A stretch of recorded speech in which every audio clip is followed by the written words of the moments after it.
some kind of echoey stuff. Goes on here, and there's nothing. There's a long corridor, so there should be like a slightly different sound here. You've got kind of close reverberation of the sides, but you've still got echo because it's quite long. And then there's a little like cosy TV corner, which is a bit, should be sort of, I think, what's that floor supposed to be, wood perhaps? The wooden floor. And so this should be a sort of deader sound. And then all right through here. There's a grandfather clock, that's what the ticking is for. We'll put that on the corridor. And then we've got a spooky corridor, which is even closer and scarier, so that's going to have a different sound again. So that's kind of what we're aiming for. There's a load of other stuff as well, but it's quite a nice little environment. Anyway, so.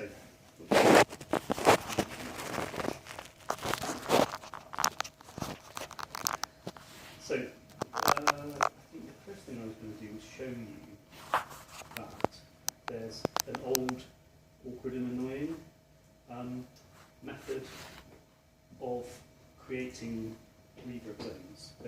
This is kind of predates our new sound system, but it's still in the software. And basically, so I'm going to show you very quickly these, but these aren't going to be what we're using. So let me first of all turn off all the ceilings.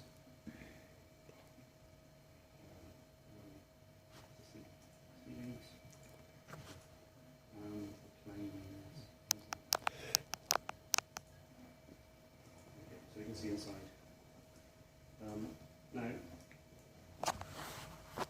if I create a new game object, which is just sitting there in the middle of the room, we can add a what's it called? Reverb, audio reverb. So this is like the old way of doing it, and it's basically a component attached to a game object, and it has some distance radiuses and a load of preset kind of types of reverb. And they sound fine, but the annoying part is that the only way that you can define an area is with this spherical radius. So if I wanted to say that that this whole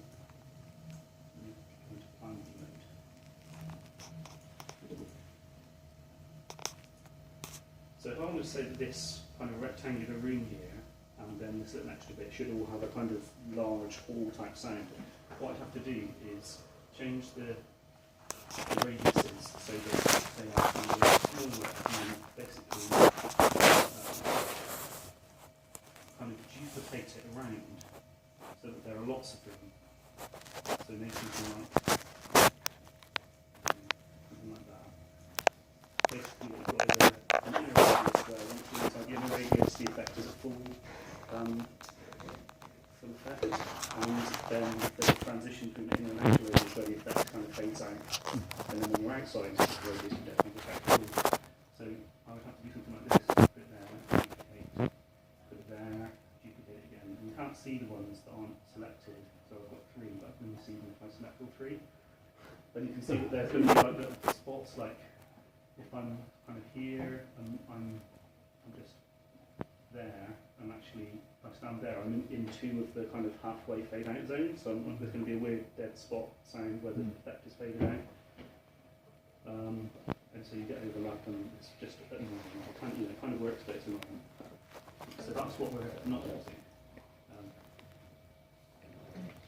But I'm just going to leave one of them there for the time being.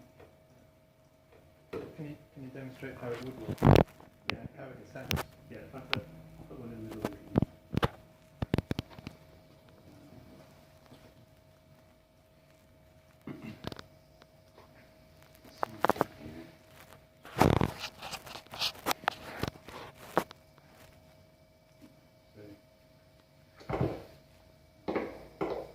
So I'm outside it now, and I walk through it. So the sound is good, but the way that you use it is really awkward. But luckily the sounds, there's a different way to get the same sounds. So. So instead of that, what we're going to use is, let me just check my script, make sure I haven't missed anything. Yeah, we're going to use Unity's new audio mixer, which I think was new in version 5, so that's a while ago now, but it's still quite new.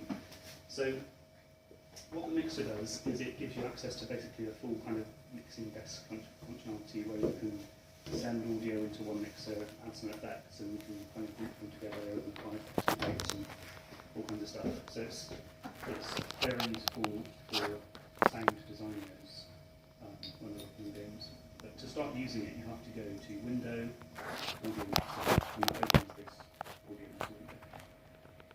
And then press this little plus button. Is the resolution too high for you to be able to see what I'm doing here with the plus? Do I need to change the resolution? There's a plus button there. Yes? It's fine. So I'm pressing plus, and it's saying making new audio mixer. So I'm just going to call it mixer because we've only got one. And when you create one, you get a default master group, which is your kind of overall control of all the sound that comes into the mixer.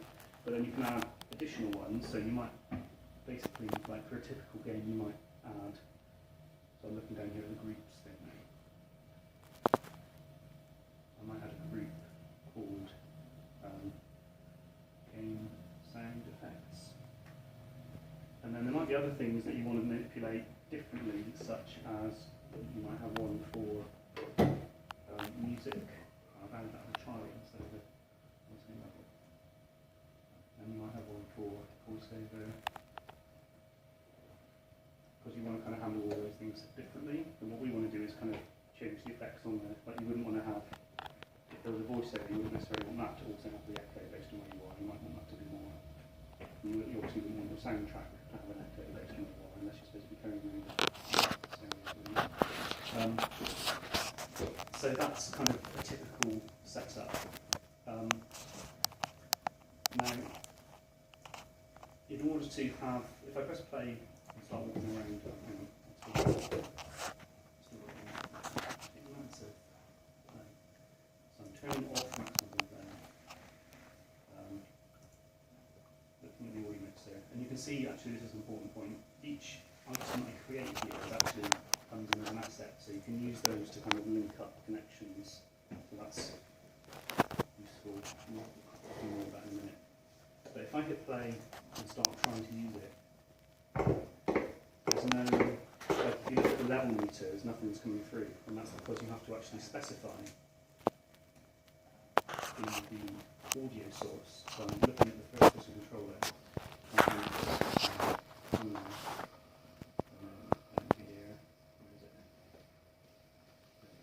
So this is the audio source on the first person controller that plays the footsteps. There's no footstep clip assigned because they are instead referenced in the script, so it can play different ones for the same source. But the output bin is the thing we want to look at here. So when the output is set to none, it just comes out of your speakers. You still get the basic 3D kind of handling, but you don't get the mixer stuff. So to tell it to send this to the mixer, you can either drag the mixer into that slot, so I'm grabbing it there, dragging it in. No, can't do that. Actually, no, it's a group you have to put in. Sorry. See, it says audio mixer group, so you've got to tell it to go to one of these groups. So game sound effects. So now the audio source will be outputting to this mixer. So if I press play, you should see the levels show up. Because they're all in the kind of group hierarchy they are.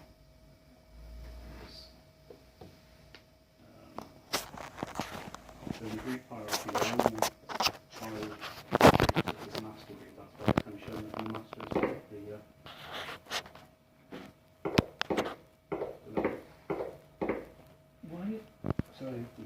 Why isn't the project asset view showing the same grouping as the group view? You mean, so why isn't the master? The hierarchy? Yeah, why isn't the hierarchy? I don't know actually. It would make sense if it showed it there as well. But yeah, no, it doesn't. Okay. I don't know why. It just is that. Yeah. Okay. So what I can do now is, if I want to apply an effect to the game sounds, you can basically add a little stack of effects. So this is the add button at the bottom. If I click on the whole mixer, in the inspector you get, at the moment you just got attenuation, which is the volume control. You've got filter, which doesn't seem to be like a... It's got this system which is a bit like components and game objects, but instead of components and game objects, it's effects on a mixing board. So I can add an effect, so I go press the add button, or pressing the add button here. And when you press that, you get this list of effect types. The main one is SFX reverb. Now, I don't know why that has SFX at the front. It's just reverb. I don't know what that means, but we want that one. And now it's basically all of the same settings as was on the reverb zone. So I choose that old-fashioned reverb zone. It's got all these settings, and if I click on the here, it's all the same settings basically. They're almost in the same order, but not quite in the same order. But another slightly annoying difference is that this doesn't have a list of presets, so you have to adjust it manually, whereas the reverb zone thing does have presets and you can choose them.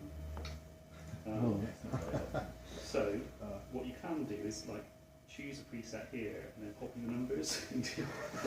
I assume this is something that's going to be improved upon in the near future, I hope. But I only kind of discovered this when I was like putting this presentation together.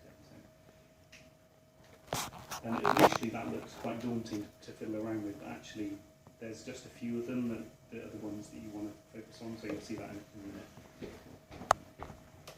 So in order to sort of test that, we need some sound playing so that we can then adjust these sliders and see how it sounds. Now, I've got a sound that plays when I walk around, but that means I've got to walk around whilst adjusting sliders, which is annoying, so I'm going to very quickly edit the script so that I can make the sound play without me having to walk around. So I'm going to make a public moving step sound. So it's not on when I want to. And then the function that plays the sound is play for step audio. So at the start, I'm going to say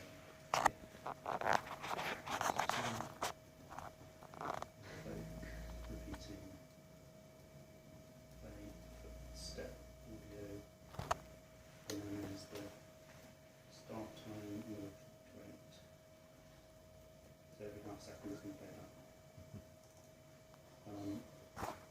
And also I don't want to actually play four-step sounds when walking around.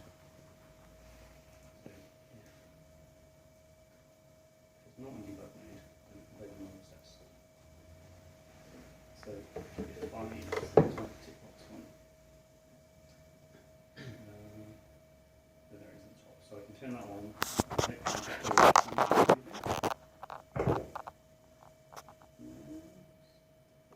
What he wants.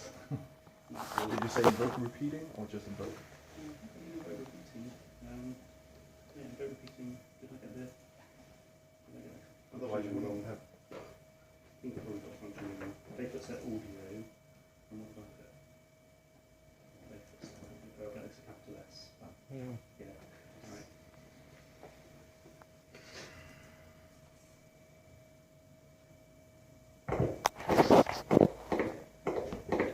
So, now one of the interesting things about this, about adjusting this audio mixer, is if I choose one of these, you can see it's kind of, a lot of the stuff is all greyed out, but there's edit in play mode.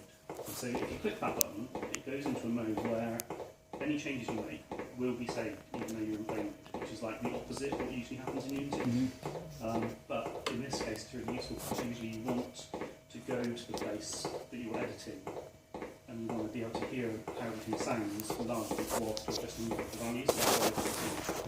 So if I press edit in play mode, now I've got access to all these sliders, and do is have a look at the what we got Victorian and just see how these values differ from my values, but that's a bit, basically I'm just going to tweak it until it sounds right. So we've got this room sound, I'll turn that up. There's some room type reverberations, but they don't kind of last as long as they should. If I was in a great big room, they should kind of echo for longer than that. So I'm going to turn the decay time up. So this is saying that all sound decays to nothing even 1 second. I turn that up. We've got more of a echo sound. That sounds right actually, we just need to leave it at that. So I thought it was possible to change the preset with the Colgan in the corner. with the, what's that? With the Colgan in the corner. Change the here. No. Yeah, they need to add those. Can you save your own preset? Yeah, that's what I'm going to be doing in a minute. That's what basically what we're going to do is we're to have different sets of values for different areas of the environment and then switch between them as the character is used. So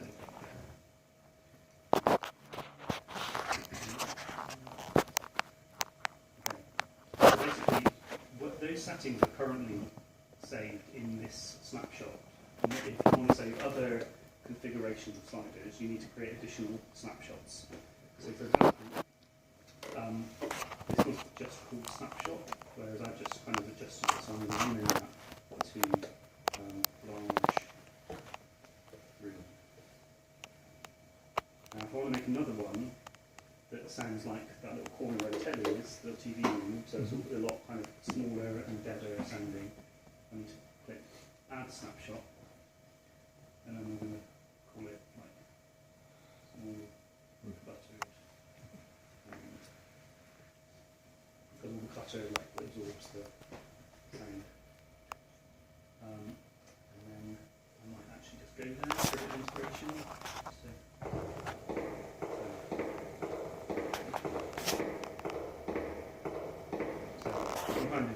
Just by looking at it and listening to the sound, you can hear it doesn't match. So it kind of helps to actually have it in front of you to look at, because you can kind of imagine what sound's going to be like. So, edit and pen again. Switching to the small cluttered room, and I want the decay time to be a lot smaller. And I want the room to be smaller as well.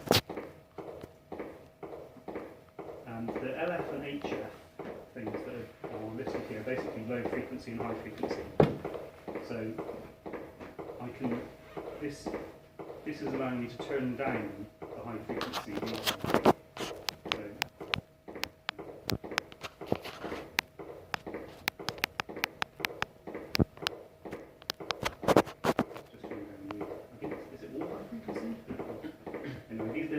I'm not an expert with all these sliders, but you can, if you fiddle with them enough, you can get kind of decent sounds. I'm just going to have a little bit more of a mess around. Let's get the low frequencies. It's still too echoey for that little wave actually.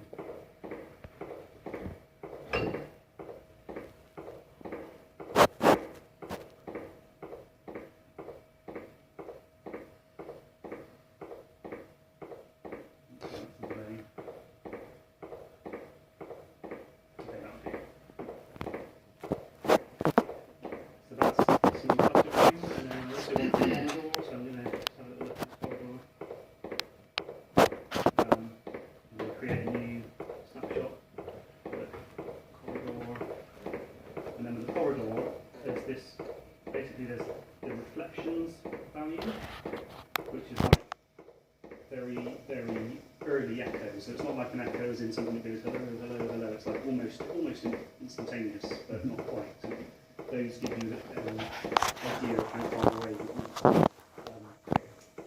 So if I turn that up,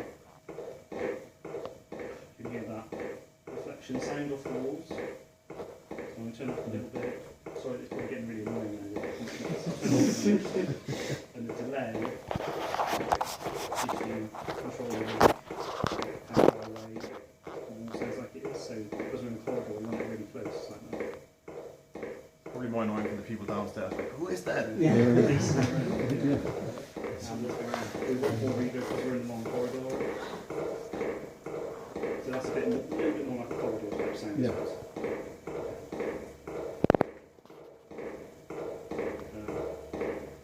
I've got those to be saved. Now, I have a way of switching between them at the moment. So in order to do that, we need to make some trigger areas within the level, and then put a little switch on there that tells you to switch to a different exit snapshot. So what I'm going to do is, let's get this a bit larger.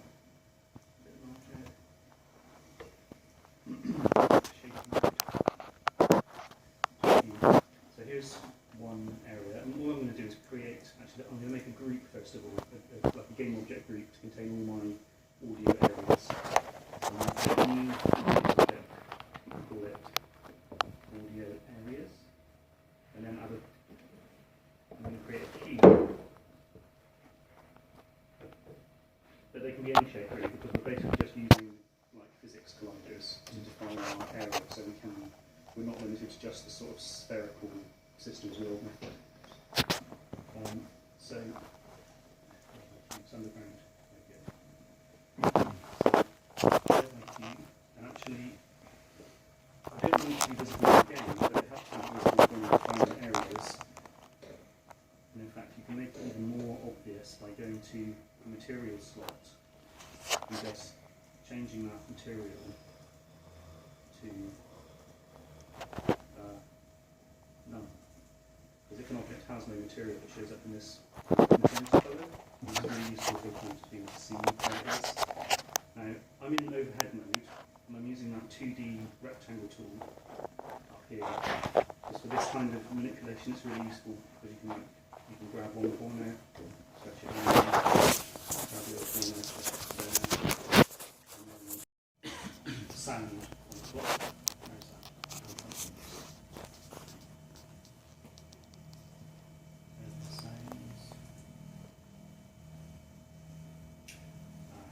Updated sounds. I just need to grab the sounds out of the other project.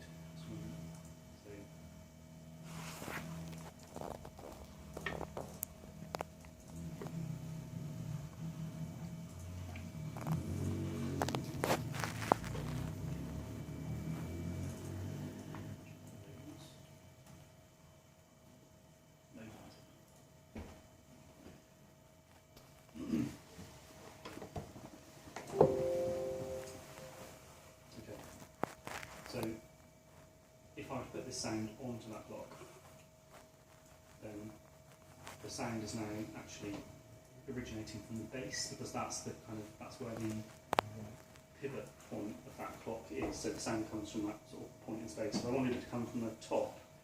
Instead of putting the source on there, it would probably be best to create an empty child game object attached to that clock. But that's where I want it, and then put the sound onto this empty one, and then the sound source is coming out there. We should hear that echoing around this as well. Actually, it's not. And the reason why, there's two reasons actually. First of all, I'm just going to turn off that 1 footstep thing. Turn off debugging. So on the clock,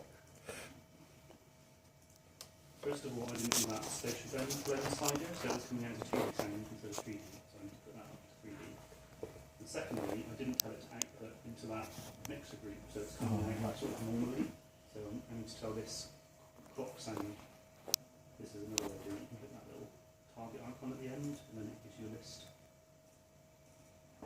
So now it should be typing its sound into this game sound mixer.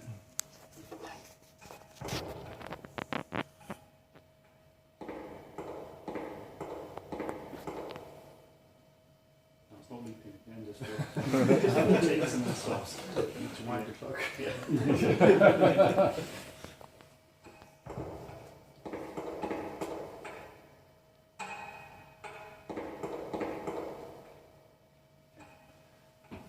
Just, it's maybe an illusion, but Mhm. it seemed to, as you tilted the view, it seemed to change the sound.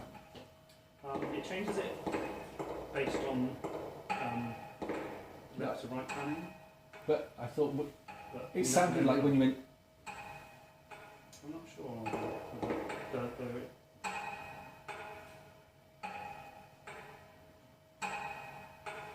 That sounds like there's some kind of situation there. Yeah. there's something different But about the it. sound itself, if I stay looking, there are two crisper ticks and then two softer ticks. That's kind of in Yeah. the sound file itself. So I don't, yeah.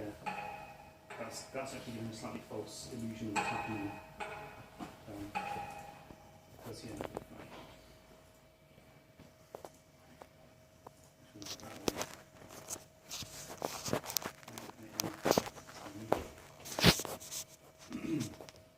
So I think those two are slightly softer than the other two. So perhaps you should get Well, I guess that's, I think it's great.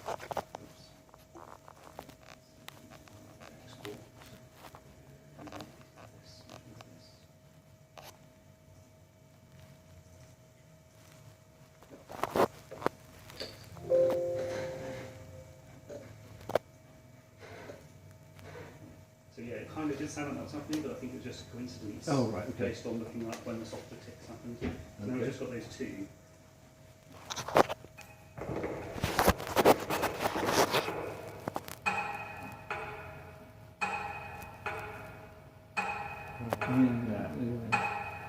Yeah.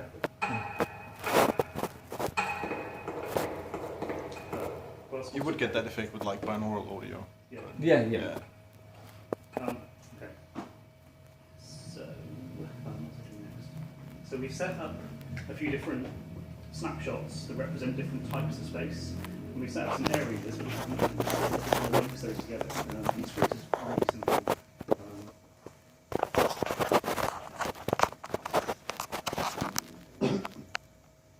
To create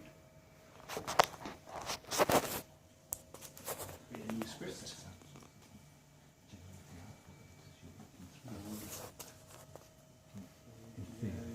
Zone control.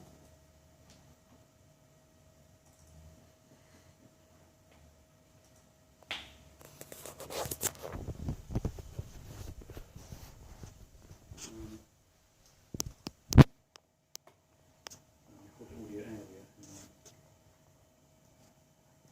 the previous run through, but that's fine. We'll call it audio zone control. Now, it uses a public variable which allows you to assign one of those snapshots. So you can assign the kind of the echoing snapshot or the corridor snapshot. But to be able to use this type, it's in a namespace which isn't added at the top by default. So you have to type using Unity Engine,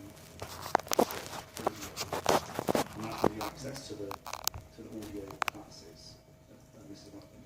So, can I ask a really stupid question? No, I apologise. If we're saying, this always bothers me, it says using Unity Engine. I've always assumed that included all the subsets of it. No, it doesn't. That's kind of a C# convention. Is it? Right. Yeah, kind of only includes specifically what you The said. base ones. Yeah. Okay, sorry, So that's it's just my ignorance there, yeah. There's no question, because you would intuitively expect it. But it's the same thing. Yeah. So this is super simple. We've got a reference to whatever snapshot we want, and we're saying on trigger enter snapshot transition to. And what this does is it takes the snapshot that you've given a reference to,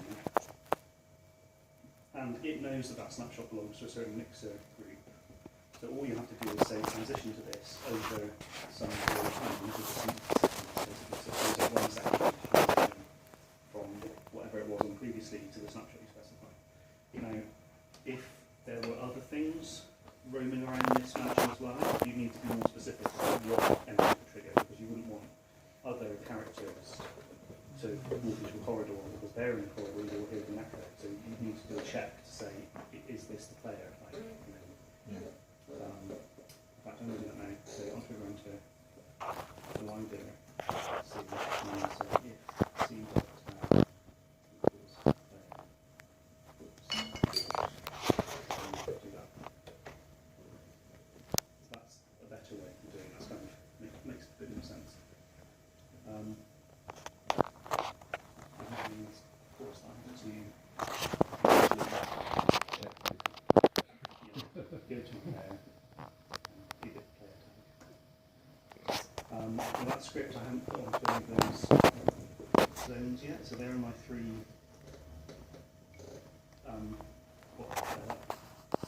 colliders. In fact, I forgot to mark them triggered. They need to be triggered so you can actually walk through them, otherwise they're going to be quite solid objects. And I'm going to put this.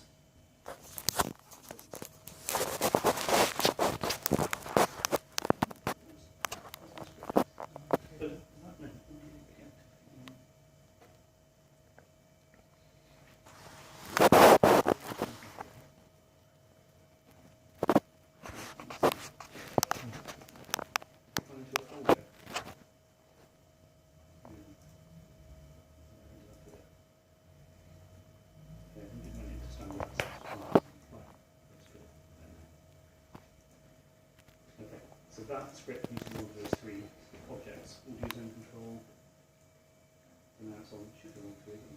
Yeah. And each one, so the lobby is this big open area, so I'm going to put that, so the snapshots as well show up as assets, so there's three snapshots. So I've got the lobby zone selected, so I'm going to give that the large room snapshot. And then the west corridor. Corridor snapshot, and TV corner gets the small plastic room snapshot.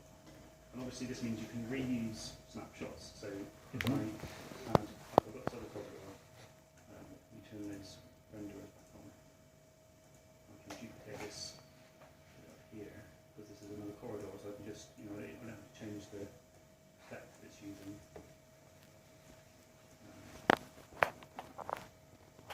Again, just use two of them to cover that area. So they're called West Corridor 1 and 2, but they're not the West. So we've got West Corridor, North Corridor, North Corridor, and they're all using the corridor snapshot. And that should be enough to make it work. So make it renders up again. And if I play it whilst looking at this mixer, you should see those sliders move and go to different areas.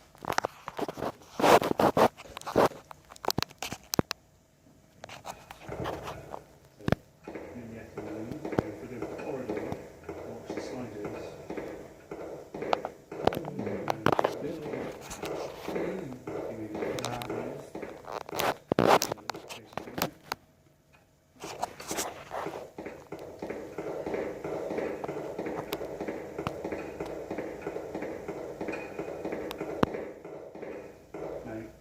Really fast, the transition's not quite fast enough, it's kind of delaying a bit, so you could make that number based on speed. A more complex way of doing it would be, there's another function that gives you more direct control over mixing between snapshots, so you can literally say, set the current settings to be 10% of this snapshot, 80% of that snapshot, or 90%. Then, so you could kind of, you could have an area between the two. Let me turn those renders back on. If you had like a gap between the two, I'll select that. It's not letting me select it.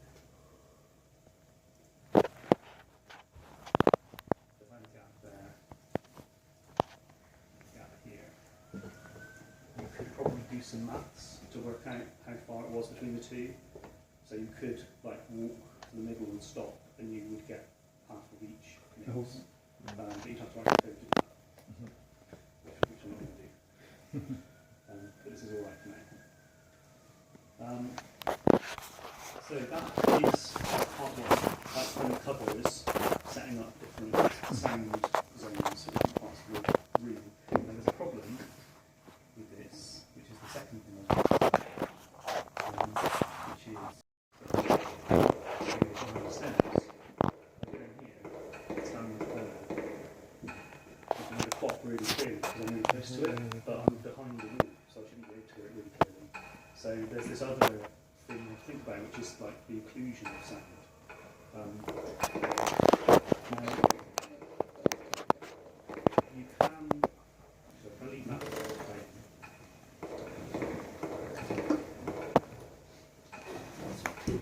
there is another effect you can apply. So I'm gonna, does anyone want to take a break? Because that is, this is kind of a nice neat part one. Part two. Yeah, sounds. So,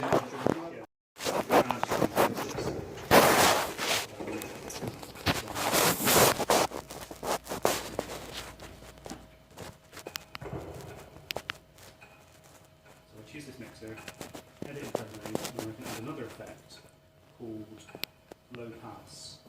So this is a much simpler effect. It's basically got a cut-off frequency, so no frequencies above a certain level are allowed to be played. And typically when the sound gets occluded, it's the high frequencies that go, and the low frequencies that stay. There's low frequencies like, you know, I guess the most exaggerated version of that is if there's like a festival in the field and you just hear the bass, because it's the bass that can travel through everything, and the high frequencies get full. Or even just if your neighbour is playing music, hear the bass and not the treble. So that's a fairly accurate thing to use to occlude sound. So if I turn that down, you'll hear the clock sound.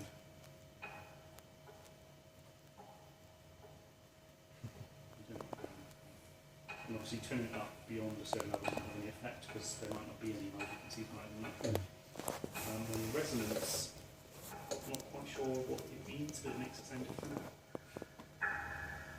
So, that's quite nice, but I don't know why or what that's for. So You don't have As a if you're a water- submarine. it does sound a bit of a stretch, doesn't it?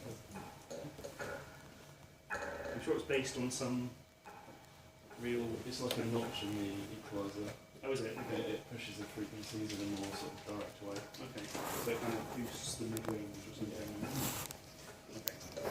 However, we can't use it on this mixer because what would happen if you've got something nearby that isn't included, but something else is included? You can't, and this, what I put on this mixer affects all the game sounds. So that's all right for changing between different rooms because all of the sounds need to kind of have the same effect because you're in that room and you're hearing all the sounds echoing around.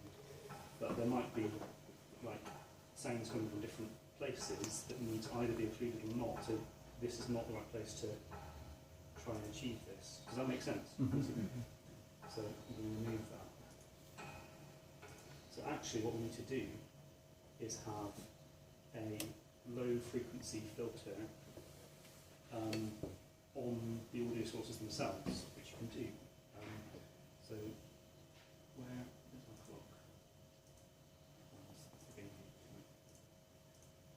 There's the clock. There's the sound game object. I'm going to pull that audio source so I can count it. So there are component versions of those effects. So if I search for there we go. So there's a few, not all of the effects, but there are a few filters that you can apply as components of the game object. And one is the low pass filter. I noticed there were no high frequencies. So if I choose that, it gets added as a component, and now I can adjust the clock's cut-off frequency.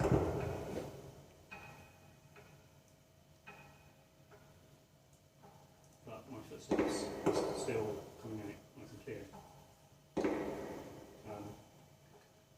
But what we need to do is have a script on the audio source that adjusts that slider based on where you are in relation to where the audio source is. So I'm going to create a script again. I'm going to call this audio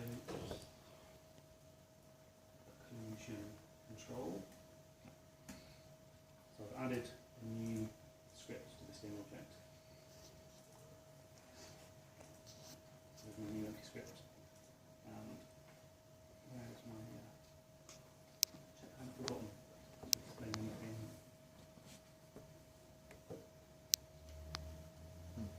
Make the script control it now. And here's the basic script.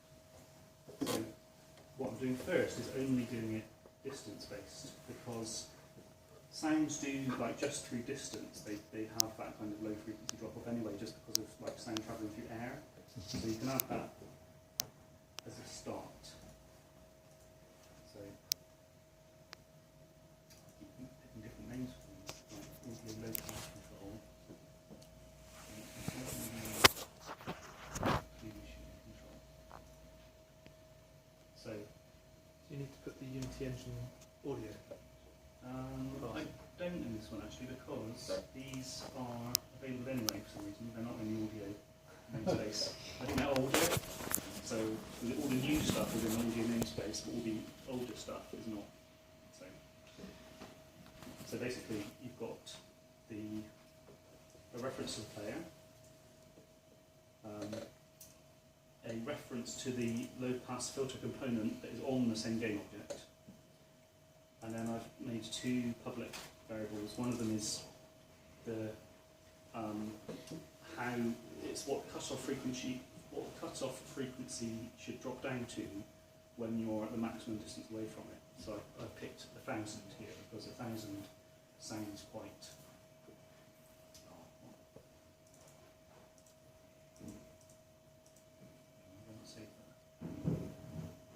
So I'll just show you what cutoff frequency of 1,000 sounds like.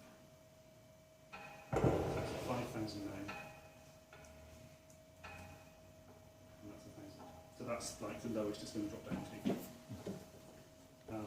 And the other number is how far away you should be when you get to that cutoff. So at 20 units away, you'll be down to 1,000. And then, have I forgotten? I missed a bit. On the next page. So in the update function, it just calculates the distance. So the object's position minus the player's position, and then the magnitude of that.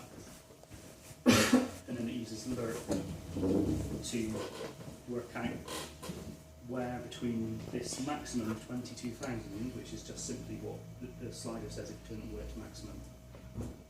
So it's the maximum. And whatever you put in is the minimum. And it uses your current distance divided by the maximum distance to sort of say how far between those two values it should be. Does that make sense? Yeah. So it's somewhere between 22,000 and what you put in is the lowest on a sliding scale relative to the distance, the maximum distance you specify. So that's it. It just says Linear interpolation. yeah. So it's basically with linear interpolation, what you've got is two values A and B, which represent the two ends of the range, and you've got a third value which has to be between 0 and 1, and that what the function will give you back is like a value that's somewhere between A and B, based on whether the third number, how far the third number was between 0 and 1. Yeah, that makes sense. So that's why I'm dividing distance by this far cutoff distance. So this also relies on the player being tagged as a player, because it just, rather than dragging in a reference, it just finds the game object, this tag player, so it means that each time I use the script I don't have to drag the player into it, it just automatically finds it.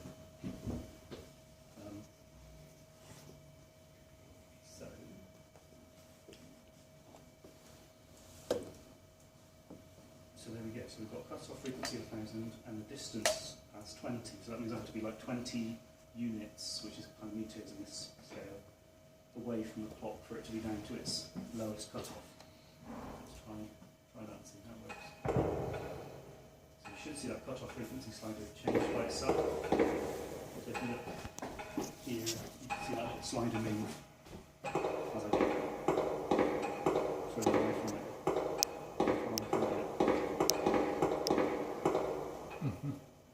So But that still hasn't solved this problem. Little nook down behind the clock, I can still hear it really clearly.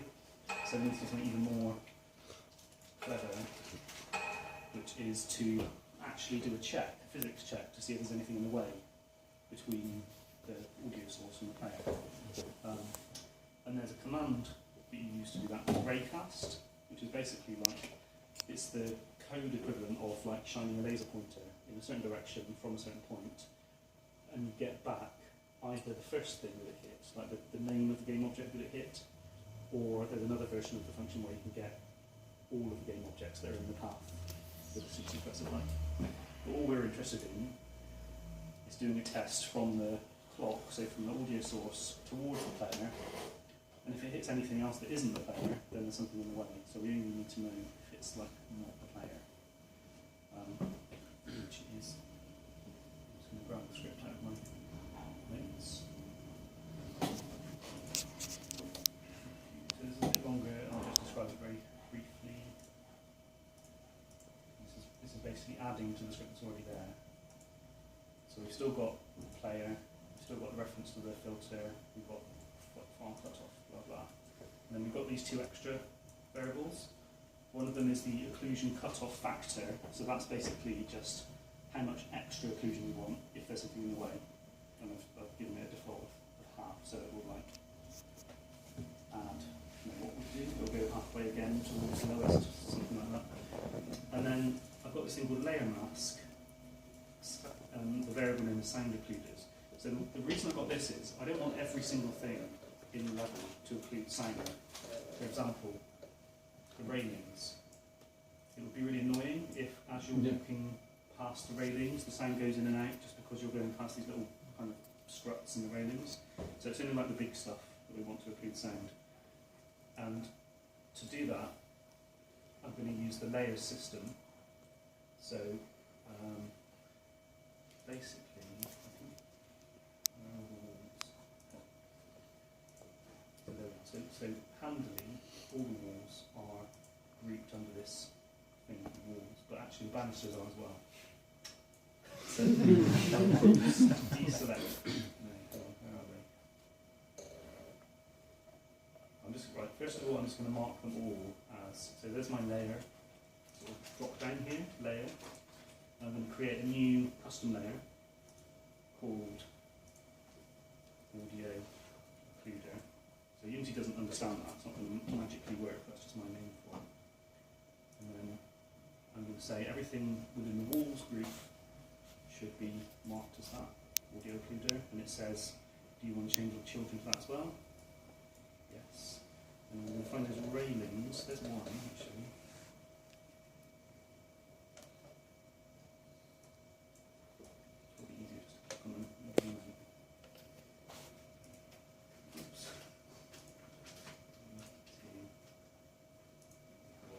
Change those to be default layer, so they're not audio occluders.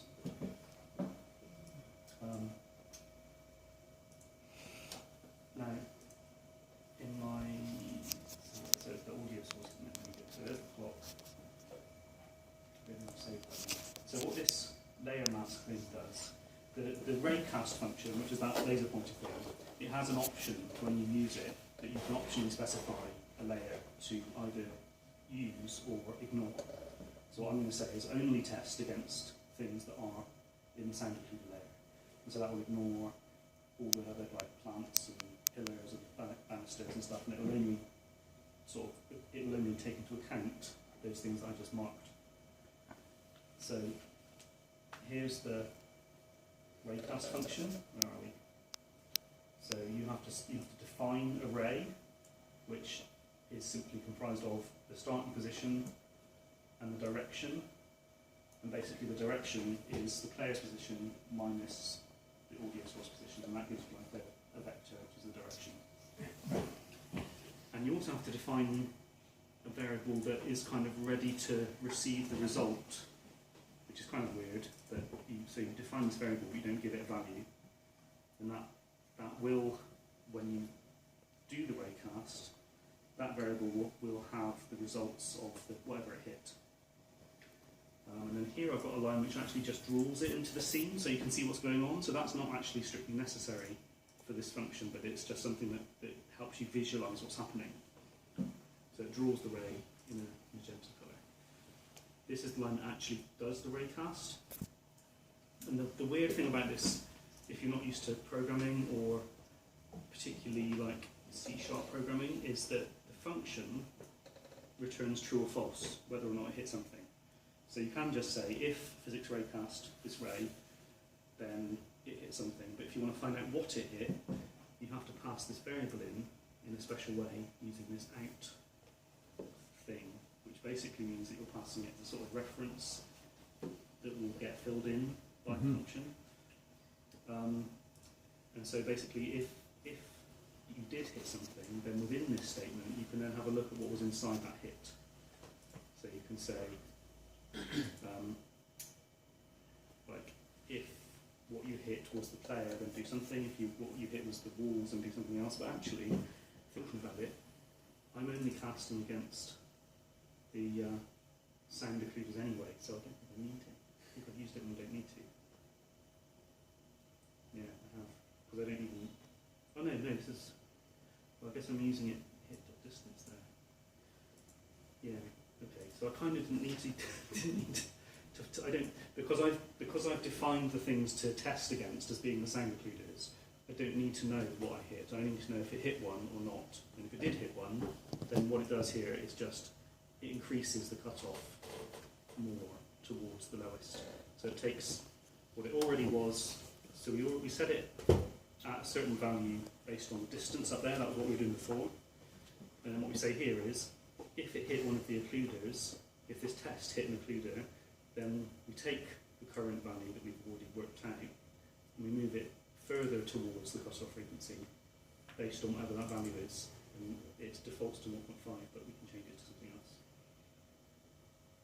And that's what it is. And then it also draws a red line if it hits something. Otherwise it draws a green line. So I don't really need that one either, actually.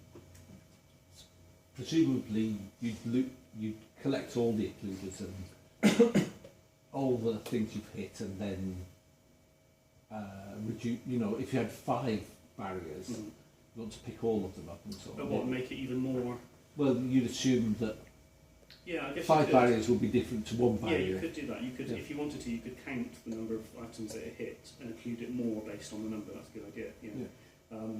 It won't know about the depth of things. So if you have a very thin object and a thick object, it can't tell you the depth. I mean, you could work out the depth if you cast the other way as well and tallied up the hits. Then you could work out the depth of each object, which is quite cool. But presumably that wouldn't work if you had, say, a hollow box. It would hit 2 walls and not realise there's space in between. Yeah, well, it only hits geometry. Like most geometry in games is like one-sided. So if you're inside a wall and you cast out, it won't hit anything because it's only the exterior surfaces that actually count as a hit. So if you cast through a box, you don't get 2 hits because of one side, and then the other side you just get 1. And if you cast starting from inside the box, you get none because there's no like. Oh, you can only hit each object once. But yeah, okay. If you had 2 separate walls, it would. Yeah, and to cast both, it would presumably interpret that as a solid block in the way. It depends how you code it, basically, because this is all based on how you code it. This is actually only checking for if it hits anything at all. The first thing it hits, then it counts it as included. And then all it does is it increases that cut-off frequency if it hits anything. So, with these little lines, you should be able to see that happening. So let me switch back to Unity. Let's save it first of all. Save. Switch back. So I'm going to get the game view and the scene view going at the same time, so you can see the debug stuff.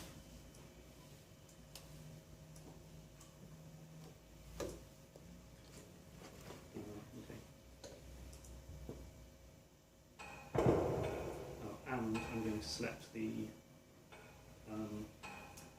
block, the audio source, so you can see the frequency change. So there's the frequency down in the corner there. What's the thing? The associated script can't be loaded. So I'll put the name wrong. Audio occlusion control. It seems to be going a bit too smooth. Yeah. Audio occlusion control. That's because I repasted in the next version of the script, which had a different And then, so, audio source. There's the thingy. And we've now got the cut-off factor. I might change that to a higher value so it's more obvious. Oh, and also, so that, something I didn't mention, if you have a public variable whose type is layer mask, that shows up in the inspector as a little drop down with the layers, including any layers you defined. So I need to check, I need to mark that, so that allows me to specify which layer I want to cast against. And you can actually, because it's a mask, you can select multiple layers, so you can, it's quite a nice little interface. I remember when that was like an integer and you had to like bit mask Right. it together. Yeah. It's not nice to do. It's much nicer than that way. So, let's see if that works. So, you can see my little green debug line.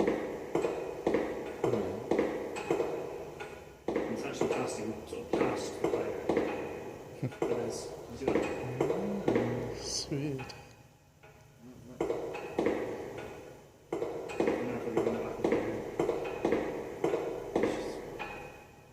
Still quite loud, but it's nothing. We could also turn the volume down as well, based on the occlusion. So let's do that very quickly. So I need a reference to the audio source.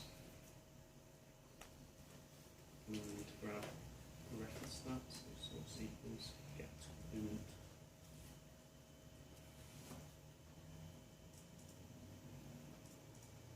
And then we can just say if you did hit something, then source dot volume is 1, so that's like maximum volume. And if you so that should be 1. This should be like some value that probably you should be defining in the inspector, but I'll just put it in quickly. I don't know for now. There should be some fraction of the previous value. Exactly, yeah. Because now if I change my volume here, it's going to overwrite that. So you actually really you want to remember that. And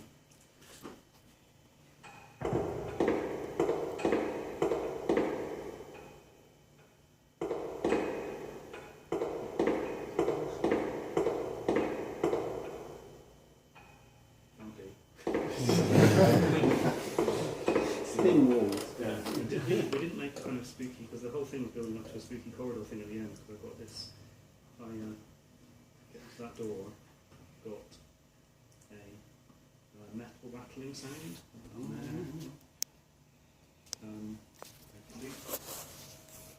Add the low pass filter. Add the, now what's the other thing called? Audio. Yeah, audio control. Cut off distance. Make it a bit more. So I'm going to hear that further away. So I don't know how far it is actually. See there, more occluded. Could you Make it 3D. So yeah, that's right. drop the sound of the footsteps because they're too loud? They are aren't too they? loud, yeah. So and there's the output as well. Needs to go to the game sound effects mixer. That's the footsteps. And the so there's the corridors. You want to make duplicate that. Make a spooky corridor area.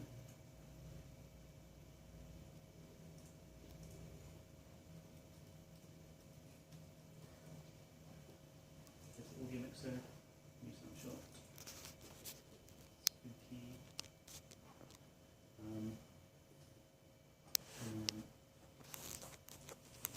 Debug sound again. Okay, that's spooky sound. So editing play mode, using the spooky one. The reflections need to be up quite high. There's another corridor.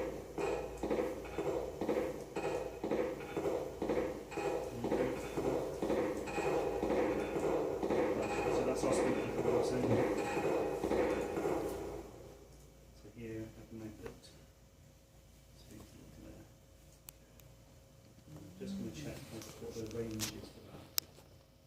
Where is it gone? It's 2000.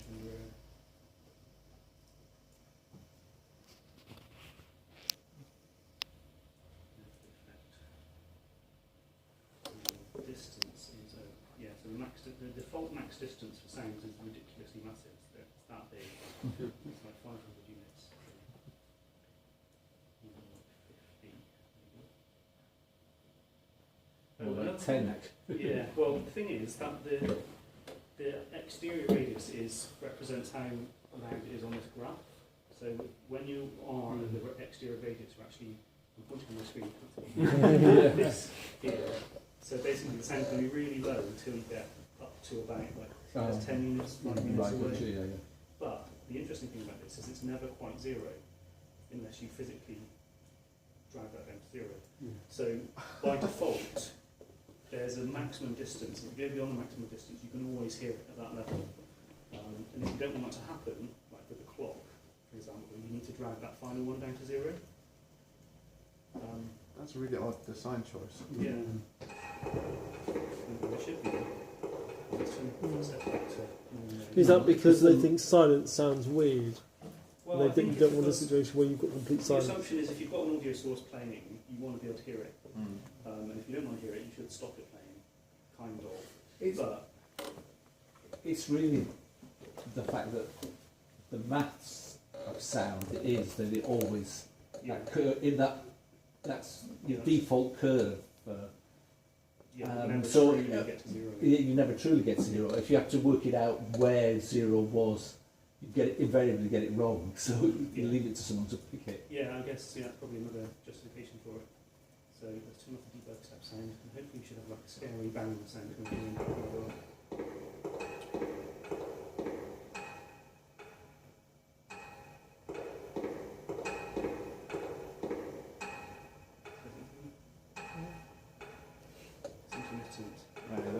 Yeah, just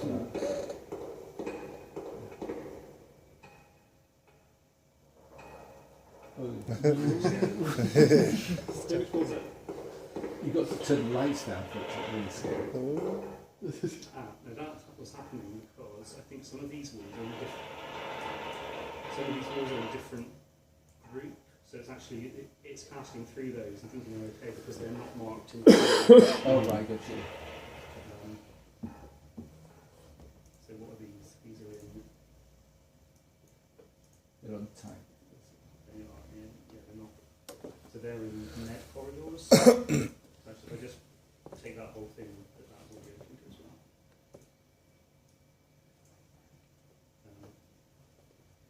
Let's get the game and see the same time.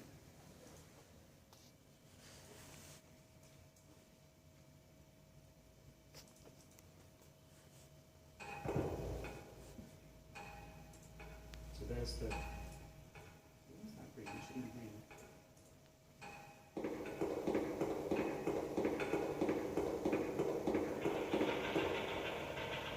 It's still green.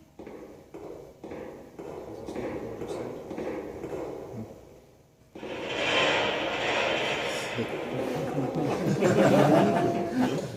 So that's the idea of it basically. So there's basically extra stuff you can do with code and effects combined to simulate what happens in spaces over and above the default kind of Unity handling sense. So yeah, that's the end. Thank you very bake in a map or information. So if you say, if I'm in this location, return this value. Yeah. And then therefore you could work out that the bits around the back of the stairs would be hidden, and therefore you.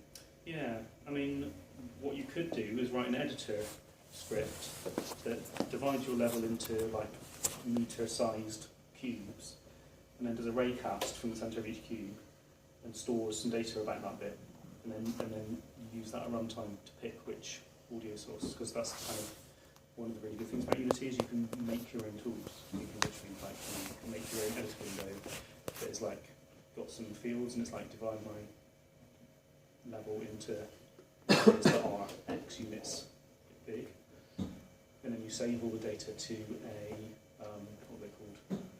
Scriptable object. That's it. Yeah. So there's something called a scriptable object, which is a good container for saving data that is generated by your tool.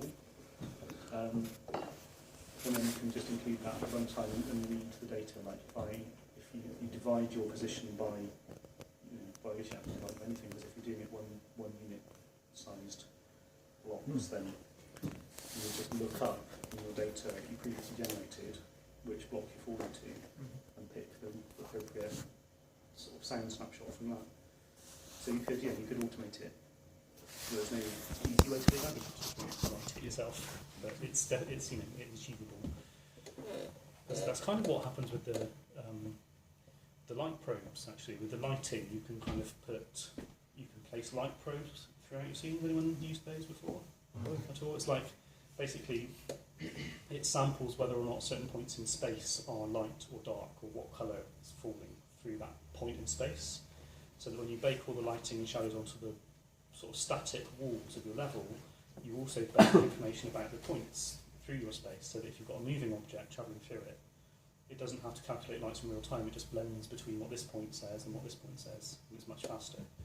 So it's what it sounds like we were sort of talking about making, is like the audio version of that. So where you put these points throughout your level, you'd either put points throughout your level and press compute on your tool, or you just make your tool automatically divide it into a grid. And then I guess, Do you know if there's any like assets on the asset store that are trying to solve this? Because it is a very common problem in like. perhaps I should have checked before doing this talk. Yeah, I didn't know if there are. I'll have a look.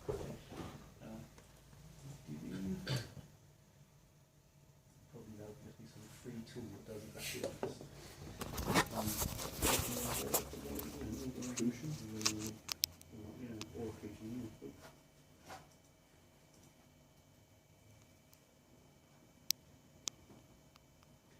There's a lot of stuff there. Don't know what they are. Landscape audio source.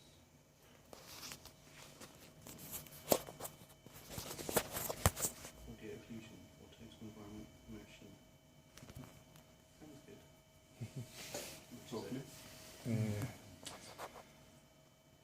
$30. So maybe it does stuff like that. I don't know. They've got a video. So yeah, there probably are tools. Controls music ducking and crossfading music. Now let's go ahead and create some sound groups on other sound groups. We're going to choose the They've got like a little space shooter thing. have a So that sound. doesn't Most of the look time, like so it's similar. You can import the sound. I specify. Looks like it's a complete cause. like audio engine on top of Unity. yeah, but it's like, I mean, it's a good example of like you can see all those inspector windows are all completely custom windows, and that's the kind of example of like you can make tools that do whatever you want and add them into Unity. So, yeah, that doesn't do what we did, but there might be tools that do what we did. Yeah. Any other questions? Do you do much stuff in like binaural with the in connection with virtual reality? Because that seems to be. I don't know actually, like what, as in like natively supporting it in the Yeah. engine. I don't know. It's a good question. There seems to be a lot I of know use that with there's middle- an middleware. asset store plugin for that. Is that VR movement? Well, binaural, Okay. and it seems to work fairly well. Yeah. Yeah. What's that? What's the asset? Oh, I can't remember. Okay. I think I used it like 2 years ago, so. Because yeah, it's been knocking around for a long time. It seems to Yeah. it's become now increasingly readily available to people. Yeah. It seems that with the audio side of things, binaural seems to be the only like really. Yeah, it's really Things odd, that like have the top of that the surround sound actually won out over binaural, even though binaural is actually kind of more efficient and can work with like stereo speakers. Yeah. I thought it was like only headphones only. No, it also works with speakers. Like I did a tactile drum sequence of blind people at university, and we used it for the panning sound to like basically give them a sense of where we were in the playback. And it worked with like that setup as well. Okay. So I think you just have to configure it based on that. Yeah.